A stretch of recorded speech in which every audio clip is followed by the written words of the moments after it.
ನಮಸ್ಕಾರ ಎಲ್ಲರಿಗೂ. ನಾನು ಸುನೀತಾ ಎಸ್ಕುಡೂರ್.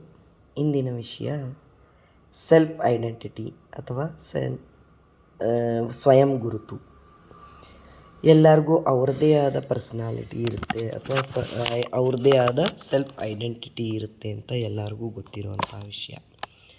ಸೆಲ್ಫ್ ಐಡೆಂಟಿಟಿಯಲ್ಲಿ ಒಂದೇ ಒಂದು ವಿಷಯ ಇರೋದಿಲ್ಲ, ಎಷ್ಟೊಂದು ಅಂಶಗಳು ಅದರಲ್ಲಿ ಸೇರಿರುತ್ತೆ. ಅದರಲ್ಲಿ ಕೆಲವೊಂದು ವಿಷಯಗಳ ಬಗ್ಗೆ, ಕೆಲವೊಂದು ಅಂಶಗಳ ಬಗ್ಗೆ ಮಾತ್ರ ಮಾತಾಡೋಣ. ಹಾಗಾದರೆ ಸೆಲ್ಫ್ ಐಡೆಂಟಿಟಿ ಅಂದರೆ ಏನು?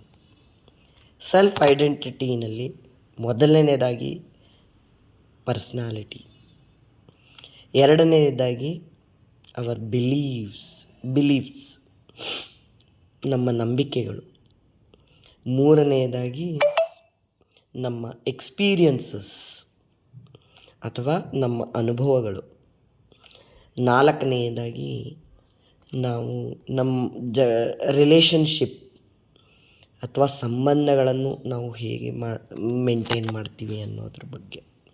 ಹೀಗೆ ನಾನಾ ಅಂಶಗಳು ಸೇರಿ ಪರ್ಸ್ನಾಲಿಟಿ ಆಗುತ್ತೆ ಅಥವಾ ಸೆಲ್ಫ್ ಐಡೆಂಟಿಟಿ ಆಗುತ್ತೆ. ಹಾಗಾದರೆ ನಾಳೆ ಪರ್ಸ್ನಾಲಿಟಿ ಟ್ರೈಟ್ಸ್ ಬಗ್ಗೆ ತಿಳ್ಕೊಳ್ಳೋಣ.